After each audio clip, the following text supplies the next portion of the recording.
The bells of Good Mercy Church rang like tin cups against a cell door. Wind shoved dust down Main Street, combed it through wagon ruts, and flung it against the church steps where fresh lilacs tried to look brave. Sheriff Calder Pike touched the brim of his hat and watched the town gather black coats, faded calico, boots that had walked too far as if they were lining up to watch a train that might not stop. Inside, candles made rivers out of wax. Reverend Silas Knight smiled with a preacher's polish, eyes gentle as a cat near milk. At the altar, Lenora Vale wore white that caught the light like snow you don't trust. Beside her stood Cassian Rook, a groom in a charcoal frock, his boutonniere, a blood-bright carnation pinned like a promise. Calder remained at the back, near the shadow where the font's water had turned dusty from neglect. Maeve Lark slid in beside him, her perfume a brief memory of apricot after a long winter. "You came," she murmured. "Figured the town's soul was fixin' to change hands," Calder said. "I like to witness the ledger when it turns." She cut him a side glance. "You ever think maybe the soul already sold itself?" He didn't answer. He was watching Lenora, how her left hand trembled only when Silas mentioned prosperity and binding. Deputy Jonah Creek stood 2 pews up, heels together, eyes wide like the first day he pinned his badge. Mateo Santoro leaned in a back pew, hat in hand, face pulled in quiet prayer. Reverend Silas lifted a parchment from the Bible as if it were scripture itself. "Before vows," he said, "our town signs its covenant with the Rook Company. Jobs, rails, water, a future." He lilted the last word. "Lenora Vale, by marrying Cassian Rook, you sanctify a union not only of hearts, but of hope's mercy and progress." A murmur rolled. Calder felt it in his ribs like distant thunder. Lenora's eyes flicked toward the door, just once. Calder could read fear from across a street. He could read it now like a telegram. He stepped out of shadow and moved halfway down the aisle. Jonah saw him and squared his shoulders, as if the sheriff's presence set his spine. Cassian smiled without warmth. "Sheriff Pike," he said, his voice silk over stone, "will you bless us with your assent? Or have you come to lament prosperity out loud?" "I've come to see the paper," Calder said. Reverend Silas tesked like a disappointed uncle. "This is holy ground, Sheriff." "So is a gallows if you hang a cross above it," Calder said, and the church swallowed a collective breath. Maeve's hand brushed his sleeve. "Careful," she breathed. "You can't arrest a deed with words." Calder reached the altar rail. "Read the fine print, Reverend." Silas's smile stayed. "Of course." He raised the parchment. "In union of Miss Vale and Mr. Rook, the Rook Company assumes stewardship of town lands, water rights, mineral monies, law appointments." "Law appointments?" Jonah blurted. Silas tilted his head. "Naturally, the company must ensure consistent peace. The sheriff's office will be chartered under corporate guidance. Stability. Deputy Creek." Calder felt the town tilt beneath his boots. He glanced at Lenora. She kept her eyes forward, but the pulse in her throat beat like a trapped moth. "Miss Vale," Calder said gently, "did you agree to all of this?" Cassian's jaw moved like a hinge. "She agrees to me," he said, "and I agree to the town. That is how grown-up bargains work, Sheriff." Lenora spoke at last, voice a small bell that wanted to be a whistle. I agreed to safety." "From what?" Calder asked. Silas lowered the parchment just enough for his eyes to sharpen. "From hunger, drought, aimless young men with guns. From chaos, and from debt," Maeve whispered at Calder's shoulder. "Her father's markers went bad last winter." Calder studied Lenora the way a rancher studies the sky. "Ma'am, you don't have to." "Sheriff," Silas said, all mercy gone from his tone, "you may witness the covenant, or you may remove yourself, but you will not derail this train." A back door creaked. A new wind pushed through the nave, slipped beneath Lenora's veil, and lifted it just enough for her to look like a lantern about to go out. Calder glanced at Jonah. The boy's hand hovered near his holster, not to draw, but to reassure himself it was still there. "Stand easy," Calder mouthed. Cassian took Lenora's gloved hand. "Say yes," he murmured, too soft for most to hear. Calder heard. "And the company forgives every last nickel." Lenora looked at the congregation, faces she'd stitched dresses for, mended sleeves, taken coins from with a smile that pretended not to notice how few there were. She looked at Mateo, who nodded once like a man who knew about endings. She looked at Calder, who gave her nothing but a steady place to rest her fear. The bell rope stirred by itself. The lilacs quivered on the steps. Lenora took a breath. The church doors burst open. 2 men in dusters framed the light, hats low, spurs talking. The taller one carried a satchel bound with twine and law blue ribbon. "Hold," he called, voice flint. "By order of the territorial court." Silas blanched the color of old milk. "This is a wedding, sir." "This is the end of one," the tall man said. He strode forward and set the satchel on the altar next to Silas's Bible, untied the twine, lifted out a stack of papers. "Cassian Rook, you're served. Injunction. Fraud investigation pending. Asset freeze until hearing in 2 weeks." A hum rolled the length of the pews. Cassian's smile thinned to a blade. "On whose petition?" The man tapped the front page. "The United States. And—" he looked at Lenora. "Miss Vale." The church wavered as if heat had come in from the desert. Lenora's lips parted. "I didn't." Maeve's fingers dug into Calder's sleeve. "She didn't file that, Calder." Calder turned to Lenora. "Did you?" Tears glassed her eyes without falling. "No. But I wanted to." Reverend Silas reached for the injunction with a hand that shook. "A technicality," he said softly. "We will proceed." The tall man folded his arms. "You proceed, I clap irons. Your choice, Reverend." Cassian's carnation bled color into his lapel. "Sheriff," he said, voice suddenly cheerful, "you will remove these men." Calder examined the seal, the signatures, the ribbon. He looked at Cassian, then at the congregation that had bet its future on a kiss and a contract. "No," he said, "I'll enforce the paper that bears the seal, not the one that hides behind Scripture." Something like night moved behind Cassian's eyes. His hand squeezed Lenora's until she winced.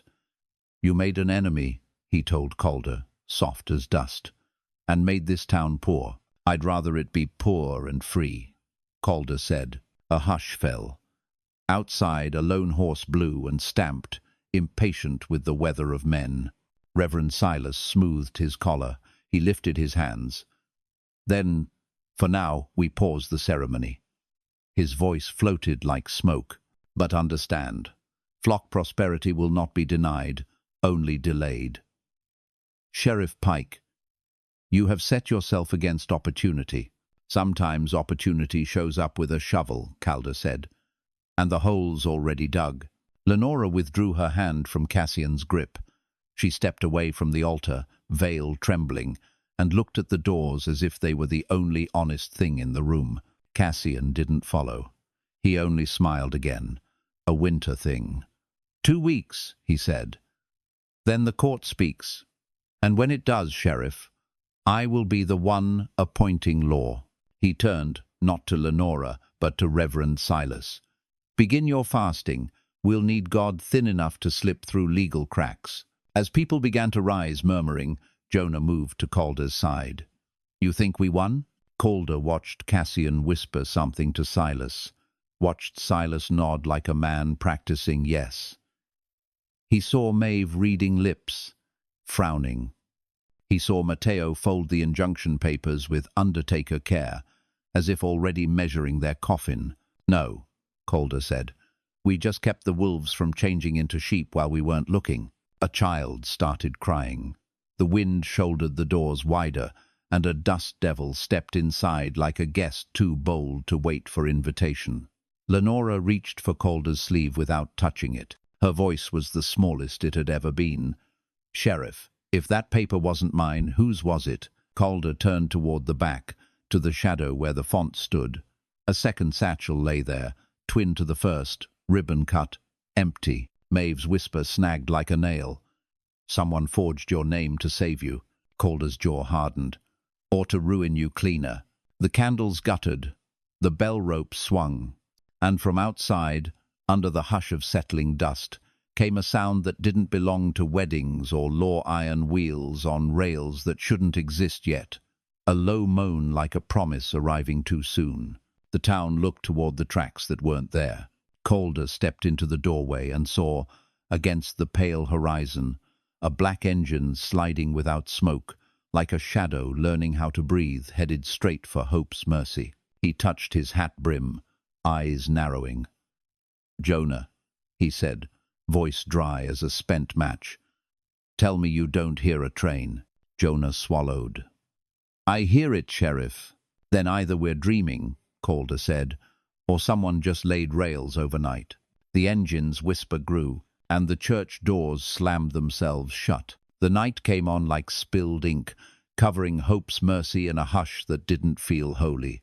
Sheriff Calder Pike walked Main Street slow, boots tapping the boards, eyes on the false fronts of shops that leaned in the dark like gossips. The sound of the phantom train still trembled in his bones, though the horizon showed no rails, no lantern glow, only desert silence.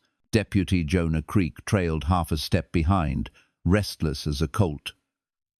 "Sheriff," he said, voice low, "what we heard back there, was it real?"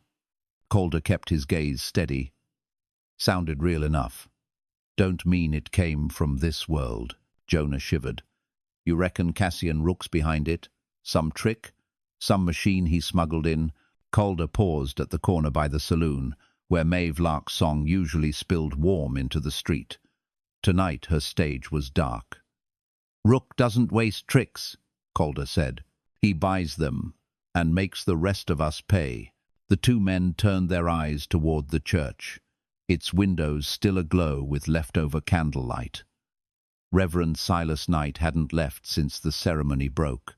His shadow passed now and again across the glass, thin as a cut on skin. Calder touched the star on his vest, a reminder that law was still his to carry, for the moment. "Sheriff," Jonah said, "what if the court papers vanish? What if tomorrow Silas claims none of it happened? Then we keep the copy Mateo carried off," Calder answered.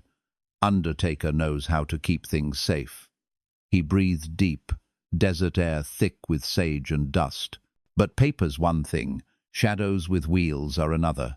From the alley, Maeve appeared, skirts brushing wood planks, eyes sharp beneath her hat. "You boys planning to stand here all night waiting for ghosts?" she asked. Calder tipped his hat. "Figured you'd be singing, figured you'd be sleeping," she countered, "but none of us are doing what we're supposed to tonight." She looked down the street, where Lenora Vale's small house squatted near the well. A single lamp burned behind thin curtains. "She hasn't moved from that window since you walked her home." Jonah shifted, uneasy. "You think she knew about that injunction?" Maeve's lips tightened. "She's carrying more secrets than seams in a dress, deputy. Doesn't mean she wrote that paper." Her gaze found Calder's, but somebody wanted Cassian stopped, and they wanted her name on the stop. A wagon rattled far off, wheels complaining on hardpan. Calder's hand brushed his colt but didn't rest there. "Rook'll strike back. Question is whether he comes with lawyers or guns." Maeve stepped closer, her voice a whisper meant for Calder alone. "I caught a word when Cassian leaned to Silas. He said, 'Flood.' You know what that means?" Calder frowned. "No river near enough to flood. Unless you build one," she said. "Unless you dam a creek, choke the land till folks beg for water." Jonah cursed under his breath. "That's murder slow." Calder looked toward the hills, where dry arroyos cut the land like scars. He imagined water backing up, swallowing pasture and graveyard alike. "Rook plays long games," he said. But tonight he played something else. A train without rails. "That's a warning." Maeve touched his arm. "Sheriff, you need allies. Silas owns the church. Rook owns the gold. Who's left? People, Calder said simply. And people scare easy. He pulled his hat lower. We'll need proof. Something that makes the town see before they're blind. The wind carried a low whistle then, faint but certain. Jonah stiffened. Sheriff. Calder raised a hand. I hear it. He turned his head toward the desert, where no track lay, and yet the moan of steel on steel drifted, closer than before. Maeve gripped the edge of her shawl. If that's real, it ain't Rook we're fighting. It's something older. Calder's jaw worked. Doesn't matter if it's older. If it's coming for this town, it'll meet me at the crossing, even if the crossing ain't built yet.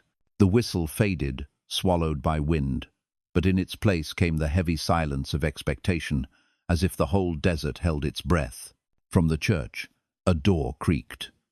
Reverend Silas stepped out, robes trailing, face pale in moonlight. He saw Calder, Maeve, Jonah, and raised a hand as though in benediction. Sheriff Pike, he called, voice carrying smooth. God delivers signs in his own time. Tonight you heard one. Calder stepped forward. That sound ain't God's. Silas smiled, thin and knowing. Every covenant has a price. Hope's mercy has begun paying. He spread his arms wide to the night. Best you let the Rook Company collect. Better them than the shadows. Then he turned, slipped back inside, door closing with a thud that sounded like a coffin lid. Jonah looked at Calder, eyes full of storm. What do we do now? Calder watched Lenora's window, where her silhouette still leaned, small and trembling. We hold the line, he said, and pray the ground under our boots doesn't shift before morning. The desert gave no answer. Only the memory of wheels turning where no rails lay, and the sense that Hope's mercy had already stepped into a bargain it could never unmake. Morning arrived slow, grey at the edges, as though the desert had forgotten its own colours. Sheriff Calder Pike stood at the well in the middle of Hope's mercy, filling a tin cup while the town stirred. Merchants propped doors, children tugged boots, and wagons clattered with uneasy rhythm. But beneath it all lay the same silence, the memory of wheels where none should turn. Deputy Jonah Creek came striding fast, hat crooked, badge shining like it wanted to mean more than it did. Sheriff, he said, breath short, Mateo's looking for you. Says you need to see what was nailed to his door. Calder followed without question, boots crunching over the hard-packed dust. Maeve Lark fell in beside them, her shawl drawn tight against a breeze that carried no comfort. The whole saloon's whispering, she said. Cassian Rook's men rode out before dawn, headed east, toward the dry creek bed. East, Calder muttered. Toward the dam site, Jonah swallowed.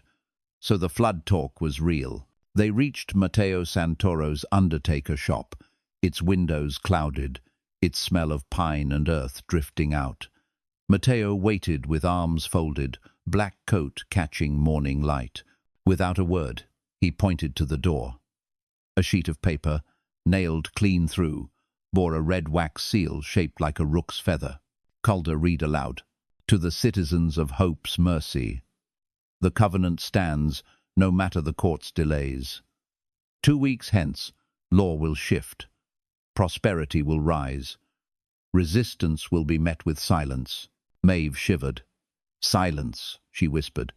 That's a burial word. Mateo's eyes narrowed. And the wax red as blood, pressed with iron hot enough to burn the wood. Someone wanted this threat to sting. Calder pulled the nail free, folded the paper, and slid it into his vest. Rook's making sure no one forgets who's coming for them. Jonah frowned. But Sheriff, folks saw that injunction. They saw the courtman serve it. Can't they trust in that? Calder shook his head. Court's 2 weeks away. Fear's here now. Rook knows which clock runs faster. Maeve's gaze cut toward the church. And Silas? He's preaching tonight, telling folks God favors the Union. Then we'll sit front row, Calder said. By evening, the church swelled again, benches creaking beneath a restless crowd. Candles burned. smoke rising in thin ghosts toward the rafters. Reverend Silas Knight took the pulpit with the calm of a man who never lost a coin toss. "My flock," he began, voice syrup sweet. "Last night heaven gave us a sound, wheels in the dark, a sign of change, a sign of power. We mustn't fear what God ordains." A murmur rippled. Calder leaned forward, hat on his knee. Maeve sat beside him, chin high, eyes cutting sharp through smoke. Jonah sat stiff on Calder's other side, hand on his badge as though it might grow heavier if he let go. Silas lifted his arms. "Cassian Rook brings rails, work, bread for your tables. To turn him away is to turn away salvation itself. Or slavery," Calder said, rising. The crowd hushed. Silas's smile faltered, then steadied. "Sheriff Pike, would you stand against heaven's bounty?" "I'd stand against a man stealing a town while hiding behind scripture," Calder answered. His voice carried to the back pew. "Rook promises gold, but he's buying your silence with it. He wants your water, your land, your law." That train's sound. It wasn't heaven. It was warning. You make a covenant with shadows. You'll never get free. Faces shifted, fear mixed with doubt. Silas's eyes gleamed like oil. "You speak of shadows, Sheriff. Yet it was Lenora Vale's own name on that injunction. Perhaps she signed against her own heart. Perhaps the sheriff guided her hand." A gasp swept the room. Lenora, sitting near the front, turned pale as linen. "I never—" she began, but Silas lifted his hand to hush her. Calder stepped closer, voice steady. "If you're hunting guilt, Reverend, you'll find it where the ink dried quickest on Rook's papers, not on hers." The door banged open. A ranch hand stumbled in, dust and blood streaking his shirt. "Sheriff," he cried, "Creek's gone dry overnight. The cattle, God help us, the cattle are choking in mud." The church erupted in shouts. Calder's eyes met Maeve's, then Jonah's. Rook hadn't waited. He'd already dammed the water. Silas raised his voice above the noise. "Do you see? God withholds water when you withhold obedience. Accept the covenant, and the creek flows again." Jonah sprang up red-faced. "That's Rook's doing, not God's." But the crowd's fear bent like grass in wind. Calder saw it the way doubt could be twisted into faith if given the right voice. He put a hand on his colt, not to draw, but to anchor himself. "If Rook dammed that creek, then we'll tear the dam down," he said. "We'll take back our water before it drowns us." Silas's smile thinned. "Try, Sheriff. But remember, some floods don't come from rivers." The church doors slammed shut on their own, candles guttered, and the phantom whistle returned. Nearer, louder, as though the desert itself was breathing down the town's neck. The crowd froze, every ear tuned to the sound of iron wheels rolling where no rails lay. And Lenora Vale whispered, barely heard above the roar, "That train's not bringing salvation, it's bringing ruin." If you enjoy this story, don't forget to like, share, comment, and subscribe for more tales from the Wild West. The night wind tasted of rust. Sheriff Calder Pike rode out of Hope's Mercy with Jonah Creek at his side, Maeve Lark following on a borrowed bay mare. The desert spread wide and black, the stars thin and watchful. They followed the dry creek bed, its banks cracked like parched lips, toward the east where whispers said Rook's men had built something overnight. Jonah's horse snorted, hooves stumbling in the dust. "Sheriff," he said, "if they damned it proper, we'll need tools. Dynamite. A crew. We'll need eyes first," Calder answered. "No use swinging hammers blind." Maeve pulled her shawl close against the cold. "Cassian's clever. He won't stack timbers where you can see them from the ridge. He'll bury the crime in stone and promise it's a blessing." They crested a low rise, and the moonlight laid bare what words had warned. A wall of timber, rock, and earth stretched across the creek bed, crude but massive. Behind it shimmered a dark pool, water backing up, stealing life from the valley. A handful of lanterns glowed where men worked, shadows climbing ladders, hammering braces. Jonah spat into the dust. He's starving the town with our own water. Calder studied the scene, eyes narrowing. Not starving, bargaining. He'll sell it back in buckets, call it salvation, and folks too thirsty will pay. Maeve leaned forward in her saddle. Then we tear it down tonight. No, Calder said. Not with three of us. We'd end up under that water before it reached the town. They watched in silence. One of the workers turned, lantern light catching his face. Calder stiffened. It wasn't a hired gun. It was Thomas Breck, a rancher who'd lost half his herd last winter. And there another familiar face, Eli Mora, the blacksmith. Townsfolk, not strangers. Jonah cursed low. They've got neighbors working the dam, which means Rook's already paying wages, Calder muttered. Men'll trade loyalty for coin when their kids cry hungry. Maeve's eyes burned. Or when Silas whispers it's God's will.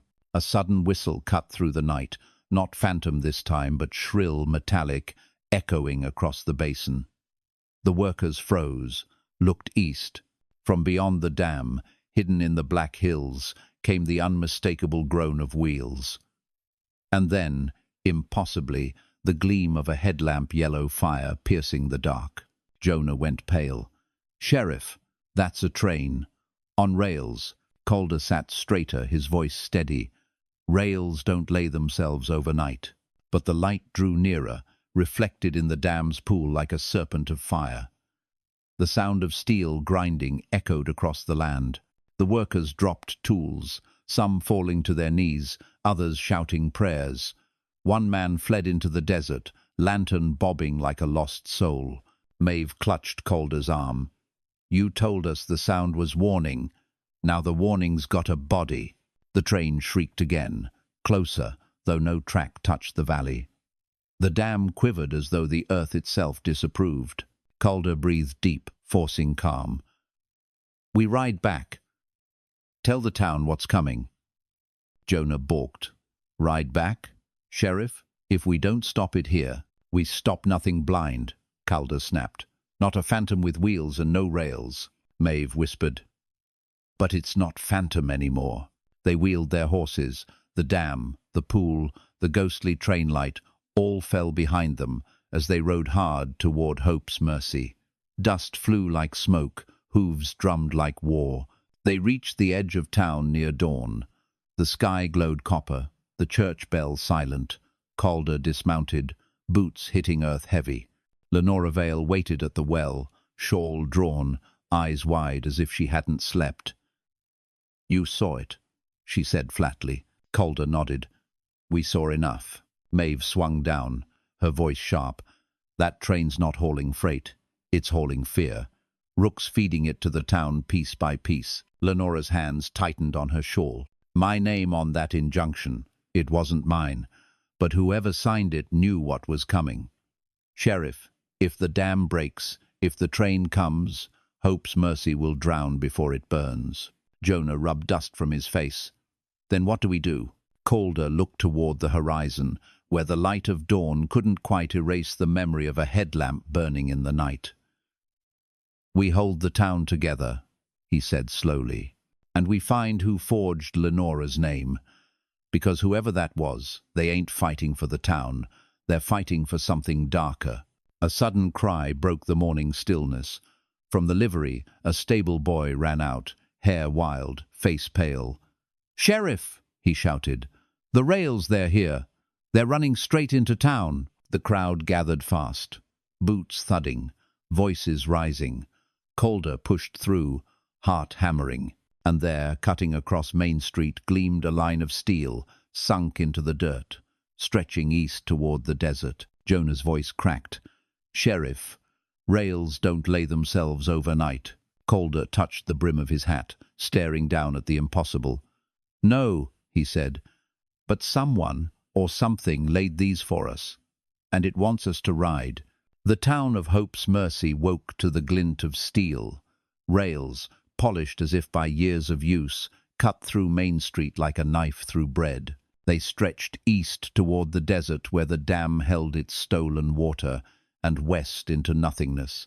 No ties, no workers, no sound of hammer, just rails laid like a spell in the night. Men and women gathered around them, whispering, afraid to touch. Children bent close, until mothers yanked them back with sharp warnings. Sheriff Calder Pike crouched, running a calloused hand an inch above the steel. The morning sun caught it, and for a heartbeat he swore he saw his own face in the reflection, only older, worn and marked by ash. He stood quickly, brushing dust from his palms. Deputy Jonah Creek spat. "Rails don't rise out of dirt like weeds. Somebody built this." "No," Calder said. "Somebody conjured it." Maeve Lark pushed through the crowd, skirts snapping in the breeze. "Sheriff, Rook's men are nowhere in sight. But the rails," she pointed east, "they lead to the dam. And they're humming." Calder cocked his head. Sure enough, a low vibration trembled under his boots, faint, steady, like the far-off growl of thunder. From the church steps, Reverend Silas Knight spread his arms. "Do you not see?" he called, voice ringing like a bell. "The covenant is blessed. The rails have come overnight. Proof of God's favor. Prosperity is here." The crowd murmured, shifting like cattle unsure of the herd's direction. Calder's voice cut sharp. "This ain't God. This is a noose laid on the ground, waiting for you to step in." Silas smiled, eyes glowing in the Sunday. "Always the skeptic, Sheriff. But perhaps you'll change your tune when you see what rides these rails." A whistle blew, clear, sharp, too close. The townsfolk froze, eyes wide. From the eastern horizon, a plume of smoke rose, black and twisting. Jonah swore. "It's real." The ground shuddered as wheels clanged against rails that hadn't existed the day before. And then, through the shimmer of desert heat, a black engine emerged. No number, no nameplate, only a red light glowing at its center like an unblinking eye. The train roared closer, cars rattling behind. Yet there was no crew on the platform, no faces at the windows. Just emptiness. Children screamed.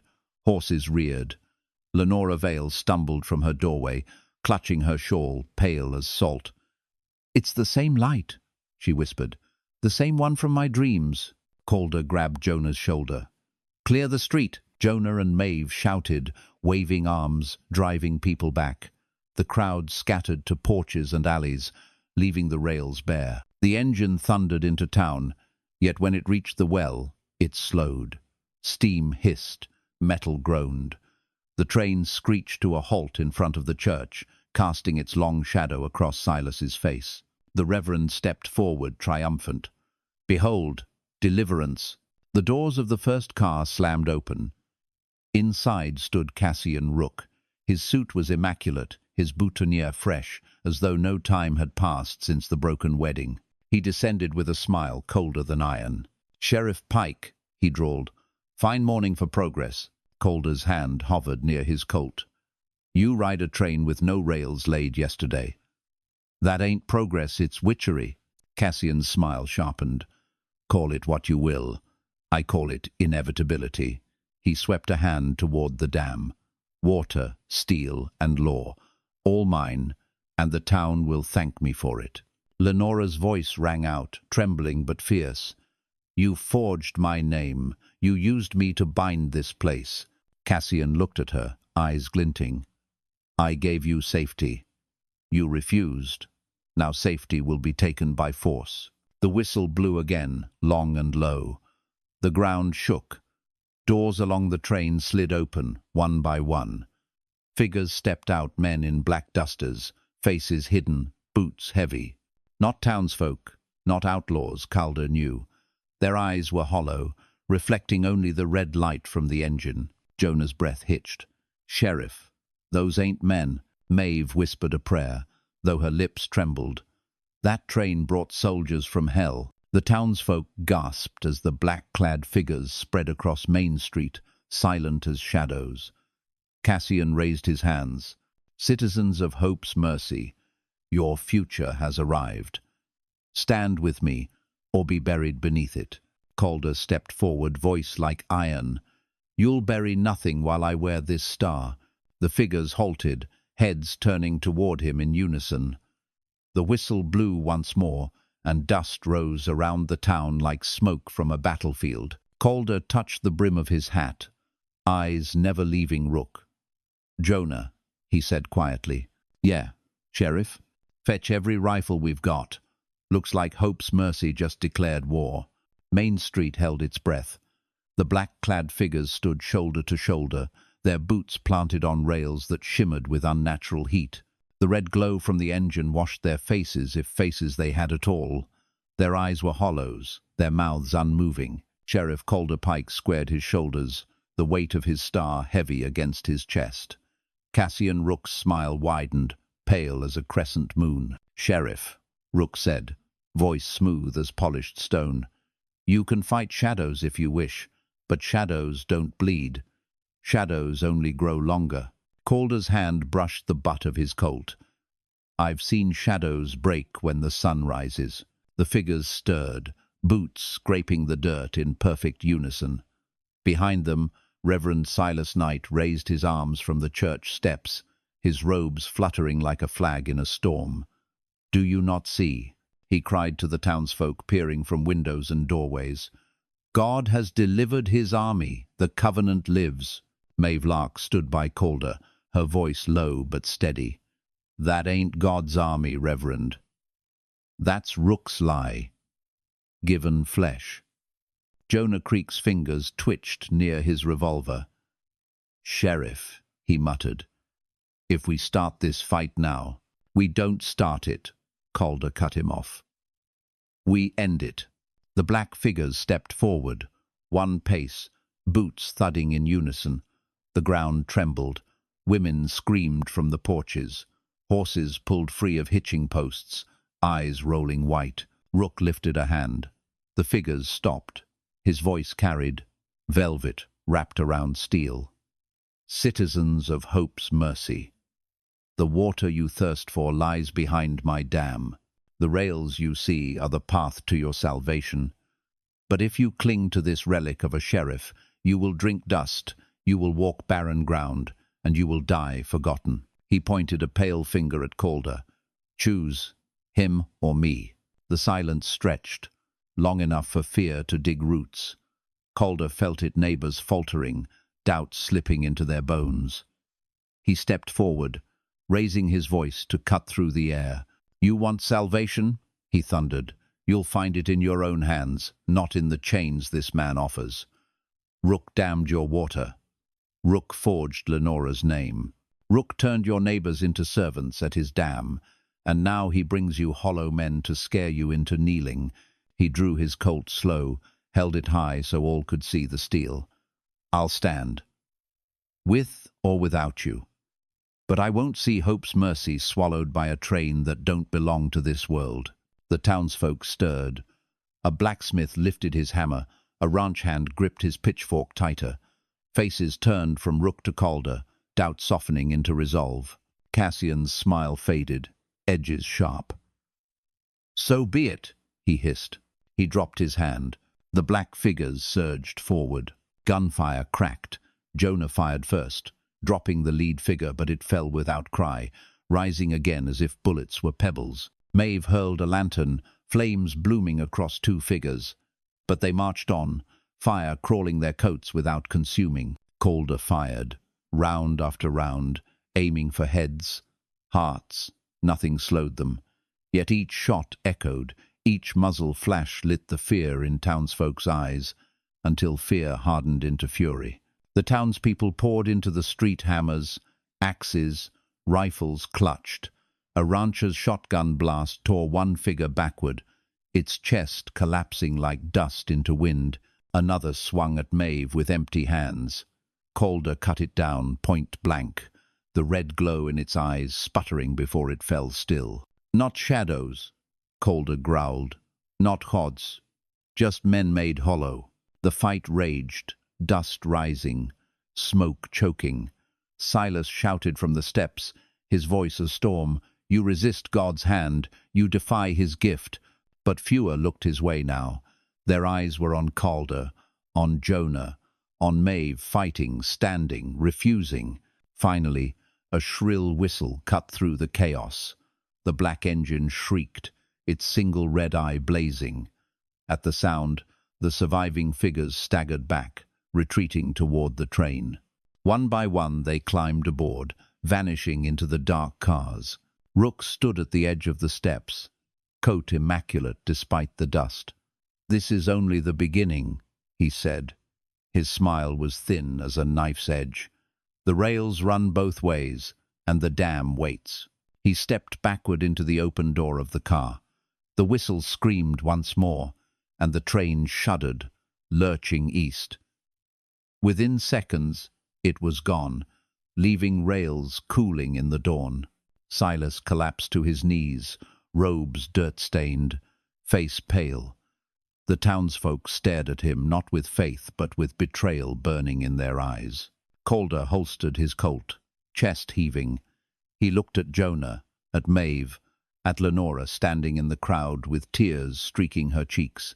"It ain't over," Calder said. "Rook's coming back, and when he does, he'll bring more than shadows." The wind stirred, carrying the faint rattle of phantom wheels into the distance. If you enjoy this story, don't forget to like, share, comment, and subscribe for more tales from the Wild West. The dawn after battle broke red, as if the desert itself had bled into the sky. Sheriff Calder Pike leaned against the well, watching smoke curl from broken lanterns along Main Street. Ash marked the ground where black-clad figures had fallen and scattered like dust, their bodies vanishing by sunrise. No corpses, no blood, only scorched patches where shadows had dissolved. Jonah Creek walked the street with his rifle across his shoulders, eyes scanning as though expecting another whistle to pierce the morning. "Sheriff," he said, "they left nothing behind, not even boot tracks." "That's their trick," Calder answered. "They want us fighting ghosts. Makes folks believe you can't win." Maeve Lark came out of the saloon, sleeves rolled, voice sharp but tired. "Well, folks are already whispering that we didn't win, that we just got a reprieve. Rook's coming back, and they know it." Lenora Vale stepped from the crowd gathering by the church steps. Her veil was gone, her hair loose, her face pale but resolute. "They'll lose hope if something doesn't change soon," she said softly. "The creek's still dry, the cattle are dying, and when thirst takes hold—" She trailed off, her eyes meeting Calder's. "Thirst makes slaves," Calder finished. A stir rose near the church. Reverend Silas Knight emerged, his robe torn, his face lined with sweat. He tried to raise his hands, but the townsfolk pressed in, voices angry. "You said it was God's will. You nearly got us killed." "You lied, Reverend." Silas's voice cracked. "I only spoke what I believed." Rook promised. A stone struck near his feet, and he stumbled. Calder stepped forward, his voice sharp. "Hold!" The crowd hushed, but their anger simmered like coals. "Hope's mercy don't need lynch mobs," Calder said. "If Silas bent his knee to Rook, he'll face the law, not your fists." Silas clutched his Bible to his chest. His eyes, though fearful, glimmered with something else, pride that hadn't quite died. "Sheriff," he croaked, "you cannot stop destiny. The rails prove it." Calder's jaw tightened. "Rails don't make destiny. Men do, and men can be stopped." He signaled Jonah. "Put him in the jailhouse. He'll answer before a judge when the court comes." Jonah hesitated but nodded, leading the broken preacher away. The crowd murmured but dispersed. Their anger cooled, if only for now. That night, Calder, Maeve, Jonah, Lenora, and Mateo Santoro gathered in the undertaker's shop. Candles lit the room. Shadows long across the coffins stacked like silent witnesses. Mateo laid the injunction papers on the table, smoothing them with careful hand. "This document still stands," he said. "The court froze Rook's assets. 2 weeks until the hearing." 2 weeks is a lifetime," Maeve muttered. Rook don't need courts when he's got ghost trains and men who don't bleed. Calder studied the papers. We hold this town till then. If the dam stays, we starve. If the rails grow, we lose more ground. We can't wait for a judge. We've got to strike first. Lenora's voice trembled but carried steel. The dam, tear it down, and the town drinks again. If we fail, we won't, Calder said. Jonah frowned. But Sheriff, those weren't just men guarding that dam. What if more of those hollow ones come back? Calder's gaze was steady. Then we fight 'em in the daylight where shadows can't hide. Mateo tapped the injunction. And if you tear down Rook's dam before the hearing, the company will call it sabotage. They'll use it as proof that Hope's Mercy don't deserve protection. Calder leaned in, voice low. Mateo, if we don't tear it down, there won't be a town left to protect. The room fell silent. The only sound was the hiss of candles and the distant, eerie echo of rails vibrating under unseen wheels. Maeve broke the silence. Then we'll need more than guns. We'll need the town to stand with us. Not just to fight, but to believe again. Calder nodded slowly. We'll call a meeting at dawn. Every rancher, every smith, every widow and hand. They'll hear the truth. And then we march. Lenora's eyes met his. Sheriff, if we fail, Rook won't just take the town. He'll take the soul of it. Calder touched the brim of his hat. Then we best not fail. Outside, a faint whistle drifted on the night air. Not loud, not near, but enough to remind them that the rails were never empty. Dawn came pale and hollow, washing Hope's Mercy in a light that felt borrowed. Sheriff Calder Pike stood at the center of Main Street, the townsfolk gathering in a wary circle around him, farmers with cracked hands, ranchers with dust in their beards, mothers clutching children, all staring, waiting. Jonah Creek stood at Calder's side, stiff as a fence post, while Maeve Lark perched on the saloon porch rail, her voice cutting across the murmurs. Y'all saw it. Rails laid overnight, shadows walking in daylight, a train that don't belong to this earth, and Rook smiling through it all. If you don't stand now, there won't be a town left to bury. Her words lit sparks, but sparks alone didn't warm cold hearts. Calder raised his voice. Neighbors, Rook damned our water. He forged Lenora's name to bind us to his company. He marched shadows down our street and tried to make us kneel. That ain't salvation, it's shackles. I aim to tear his dam down and give this land back its water. But I can't do it alone. Murmurs swelled. Some nodded. Others shook their heads. Fear cut through the crowd sharper than hunger. From the edge of the circle, Thomas Breck stepped forward, hat in hand. His voice cracked. Sheriff, I worked that dam. Took his coin 'cause my kids were starving. What choice did I have? Calder fixed him with steady eyes. You had no choice, Thomas. But today you do. Stand with me, or stand aside when we take back what's ours. Thomas hesitated, then lifted his chin. I'll stand. A ripple ran through the crowd. Eli Mora, the blacksmith, stepped out next. Me too. One by one, voices rose. Not all, but enough. Fear still lingered, but hope had found its footing. Lenora Vale moved forward, her shawl trailing, her voice clear. Cassian Rook used me as his bride in name, a paper wife to chain this town. I'll not be his bride, and neither will Hope's Mercy. I'll march with the sheriff. The crowd erupted, fists raised, voices crying. For the first time in days, it sounded like a town alive. By noon, wagons loaded with tools, rifles, and dynamite creaked out of Main Street. Calder rode at the front, Jonah to his right, Maeve and Lenora behind. Dust rose, curling in the sun, as if the desert itself watched with wary eyes. The dry creek bed stretched ahead, leading them east toward the dam. Vultures circled above, black smudges against the sky. Maeve broke the silence. Sheriff, you reckon Rook knows we're coming? He knows, Calder said flatly. Question is, does he care? They rode another mile before they saw it. the dam rising like a scar across the land. The pool behind it shimmered dark, swollen, greedy. But what froze their blood wasn't the dam.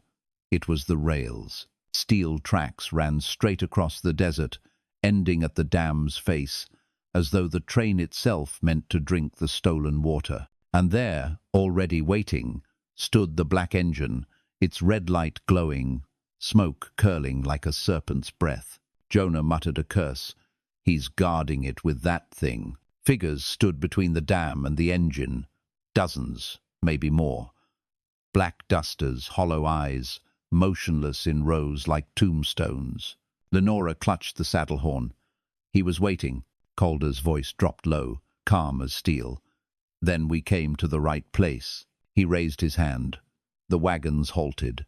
The townsfolk dismounted, rifles in hand, hearts beating hard. The engine's whistle split the air, shrill enough to rattle bones. The hollow figures stirred, boots pounding the ground in unison, moving into formation.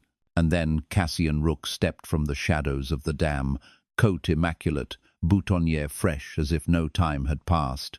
His voice carried across the water, smooth and venomous. "Sheriff Pike," he called.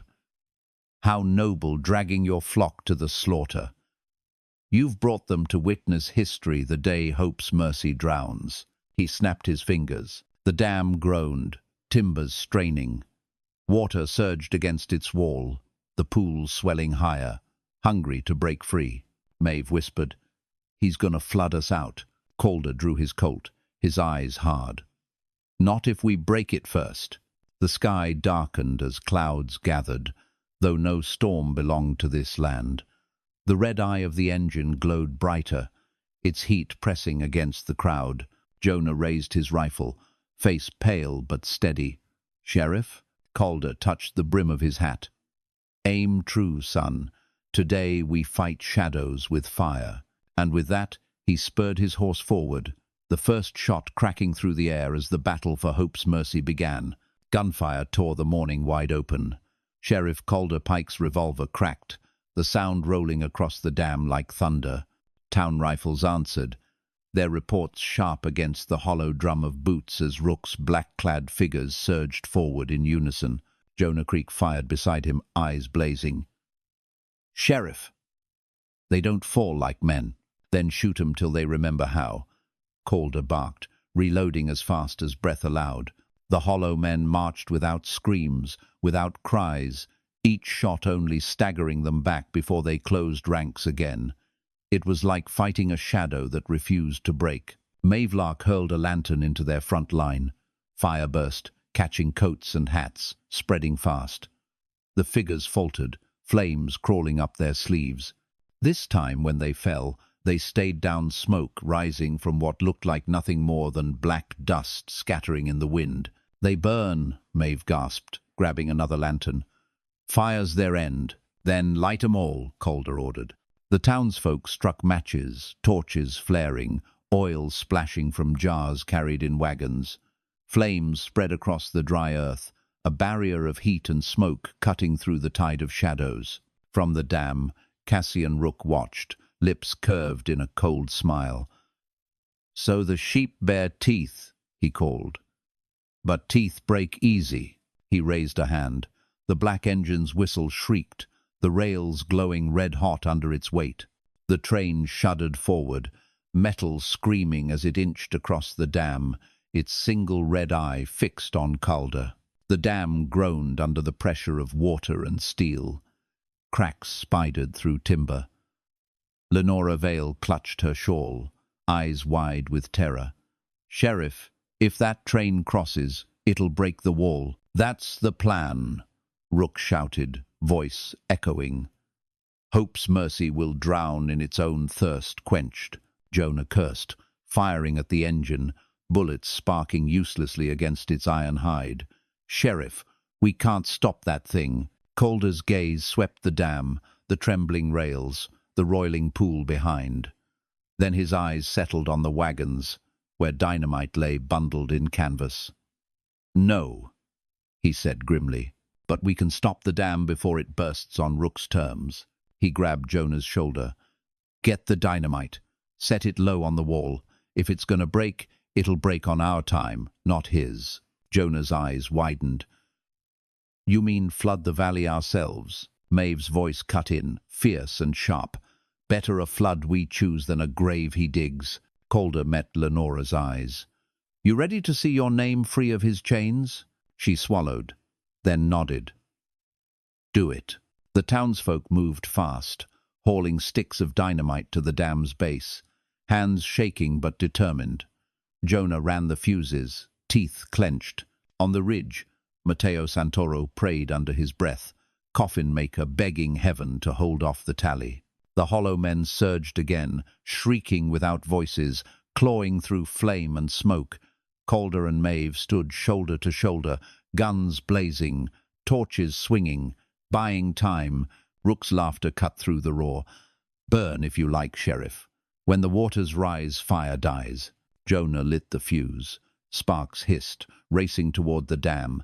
Calder shouted above the chaos, "Back! Everyone back!" The townsfolk scrambled, dragging wounded, clutching rifles. Calder held the line until the last soul cleared, then turned, sprinting with Jonah at his side. The fuse vanished into the cracks of the dam, a heartbeat of silence. Then the world split apart. The explosion ripped timber and stone, the dam buckling with a scream. Water roared free, a wall of foam and fury crashing into the hollow ranks.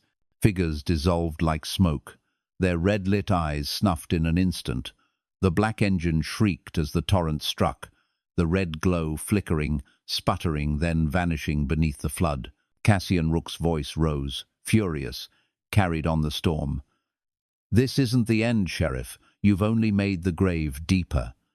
His silhouette blurred in the spray before vanishing into mist. Calder stood soaked, breath ragged, watching the flood sweep east toward the desert. Hope's Mercy's Creek would flow again, but at a price. The valley ruined, the dam shattered, and Rook escaped into shadow. Lenora touched his arm, her voice trembling. "Sheriff, what have we done?" Calder looked at her, water dripping from his hat brim. "We gave this town a chance. Now we see if it's strong enough to keep it."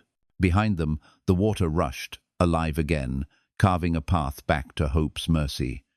But in the wind's whistle, faint and lingering, Calder swore he still heard the echo of iron wheels. If you enjoy this story, don't forget to like, share, comment, and subscribe for more tales from the Wild West. The flood took half a day to settle. By dusk, Hope's Mercy had water again. The creek ran high and wild through the valley, swelling its banks, dragging broken timbers and cattle bones downstream.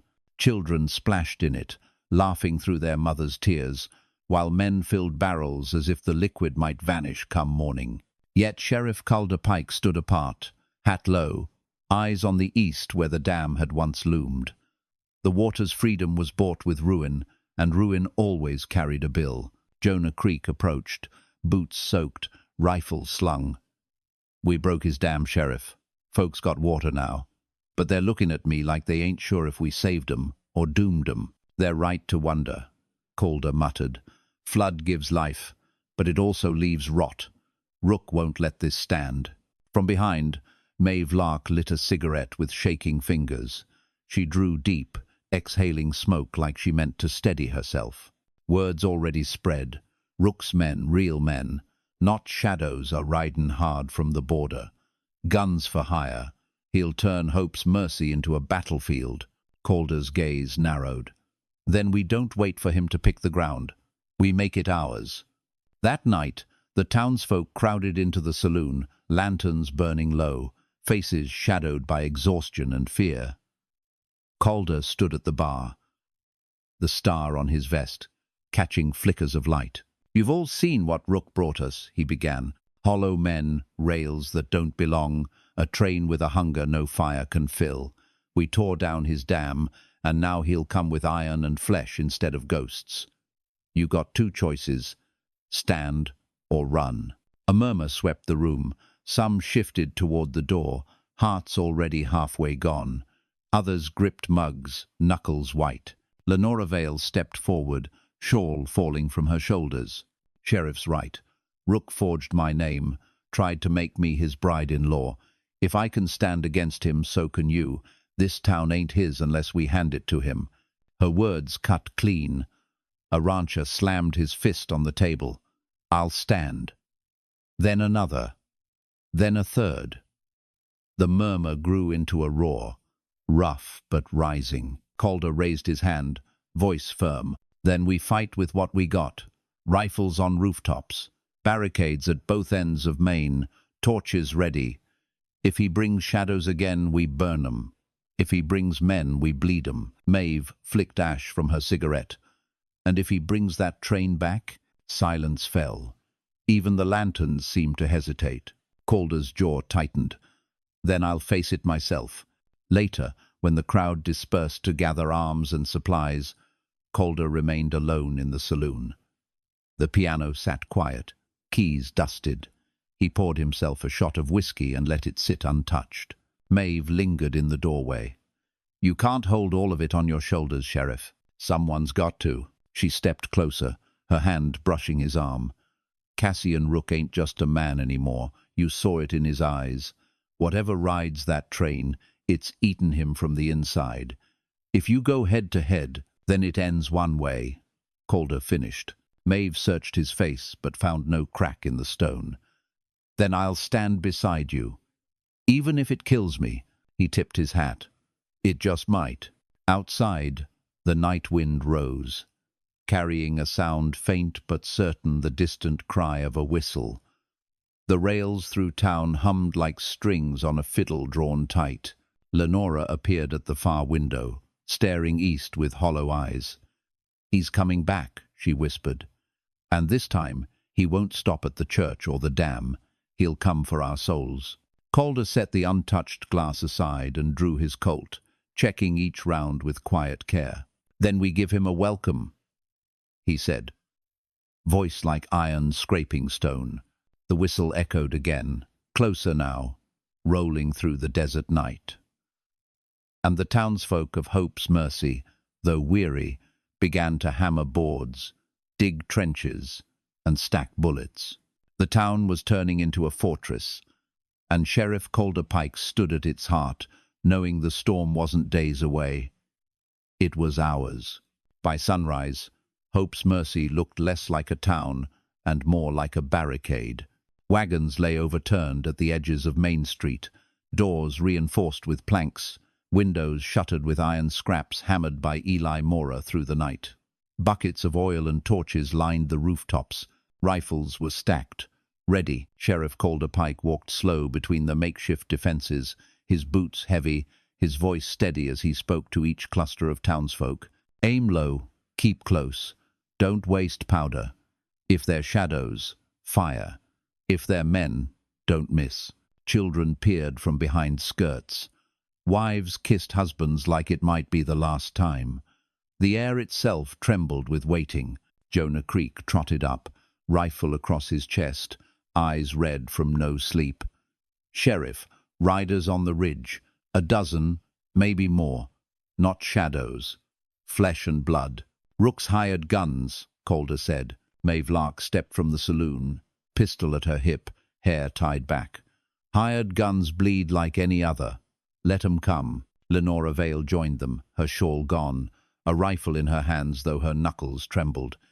"If this is where it ends, I'll not hide behind curtains. I'll stand." Calder studied her a moment, then nodded. "Then stand close." The riders came at noon. Dust plumes rose first, then the glint of rifles, then the thunder of hooves. At their head rode Cassian Rook, coat immaculate, boutonniere as fresh as the day he first placed it. His smile gleamed like a blade. "Sheriff Pike!" he called, voice carrying over the rumble. "I offer one last chance. Step aside, lay down your badge, and Hope's Mercy lives under my hand. Refuse, and it dies under my boot." Calder stepped into the middle of the street, star glinting in the Sunday. "Hope's Mercy don't need your hand, or your boot." Rook's smile sharpened. He raised his hand. The riders drew rifles. The town bristled behind Calder. For a breath, the world held still. Then the whistle blew. It didn't come from the riders. It came from the rails themselves.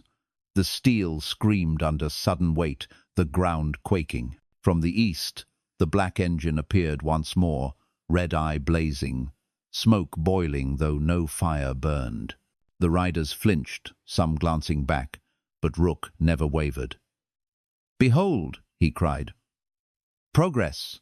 The train thundered towards town, rails humming like veins filled with fire, and from its cars, doors slammed open. Figures poured out rows of black coats, hollow eyes burning red, marching in perfect time, twice as many as before, 3 times. Shadows made legion. Jonah's voice broke. "Sheriff, there's too many." Calder drew his Colt, leveled it at the approaching tide. His voice cut sharp. "We hold. We don't break." "Not today." The townsfolk answered with a ragged shout. Rifles raised, torches lit. The first volley roared, bullets tearing into the black tide. Some figures fell, crumbling into dust, but more surged forward.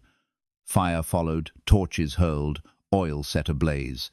The street lit like a furnace, shadows writhing in flame. Maeve fired from the rooftops, her pistol emptying into the tide. "They burn. Keep burning 'em." Lenora's rifle cracked, hands steady despite her fear. "They're pushing left!" Jonah reloaded frantic, shouting orders to men on the barricades.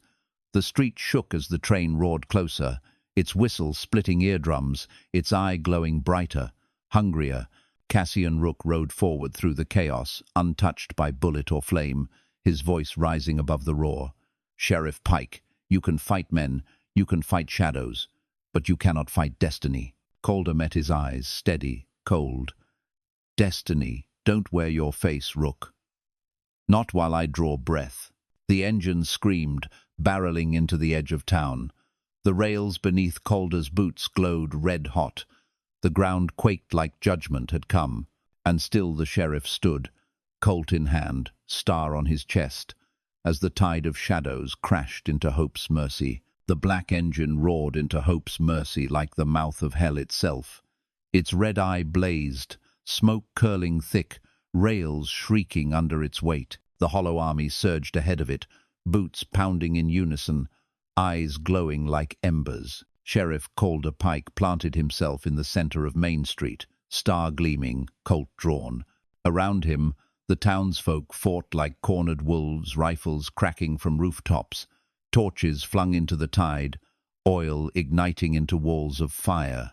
Shadows screamed without voices as they burned, their bodies collapsing into dust that the wind carried away. Jonah Creek fired until his rifle smoked, shouting hoarse, "Sheriff, they keep coming! We'll run dry before they do!" "Then you reload faster," Calder snapped, emptying his Colt and drawing his second. Maeve Lark hurled another lantern, flames scattering across the advancing line. She reloaded with hands blistered, eyes fierce. "We'll give 'em fire till the sun itself runs out." At the barricade, Lenora Vale knelt, steadying her rifle. Each shot she fired dropped a hollow man in flame. Her voice carried, clear and strong, "This is our town, will not be his bride." The crowd rallied at her cry, fear turning to fury. Pitchforks, shovels, pistols they drove into the tide, pushing shadows back step by step. But the engine kept coming. The ground quaked, rails glowing red-hot. The red eye fixed on Calder, unblinking, hungering. Behind it, Cassian Rook stood tall on the platform, coat immaculate, smile cruel. "You can burn shadows, Sheriff," he called, voice echoing like a sermon. "But you can't burn progress. You can't stop the train." Calder fired straight at him. The bullet sparked off the iron rail, harmless. Rook only laughed, raising his arms wide. "Behold, Hope's mercy reborn in fire and water." The engines screamed, and the dam's broken waters surged back, pulled unnaturally toward the town, flooding the rails, feeding the fire. The train drank the torrent, its eye blazing brighter, its whistle deafening. Jonah stumbled beside Calder. "It's feeding, Sheriff. The more we fight, the stronger it gets." Calder's gaze swept the street. Fire, dust, blood, fear. Then his eyes fell on Mateo Santoro, who stood calm amidst the chaos, a coffin-maker watching his town's funeral unfold. In his hands, he held the last bundle of dynamite, fuse coiled like a snake. Calder grabbed it, voice iron. "We don't fight shadows with bullets, we fight with endings." Maeve's eyes widened. "You're not—" "I am," Calder cut her off. "Jonah, get these people clear. Lenora, keep the line, Maeve." He met her eyes, steady. "Sing us something to remember." She blinked back tears, nodded once. "Then you'd better make it count." Calder lit the fuse on a torch, sparks spitting. He climbed the barricade, boots steady, eyes never leaving the red blaze of the engine. Rook's voice thundered. "You cannot stop destiny." Calder raised the dynamite high. "Destiny, don't scare me." He spurred forward, straight into the blaze, the fuse burning down in his fist. The last thing the townsfolk saw was Sheriff Calder Pike leaping onto the rail, hurling himself toward the black engine, fire and dynamite in hand. The explosion tore the world apart. Light swallowed shadow. Sound shattered silence. The engine screamed, its red eye bursting into flame before vanishing into dust. The rails split, curling upward, melting into nothing. The hollow army fell as one, their bodies scattering like ashes in the wind. And then silence. Only the creek's water, rushing free again, carried through the valley. The townsfolk rose slowly, eyes wide, faces streaked with soot. Maeve dropped her pistol, her voice breaking as she whispered into the quiet. "The sheriff. He's gone." Lenora stepped forward, her rifle slipping from her hands. Tears streamed, but her voice held steady. "No, he's here.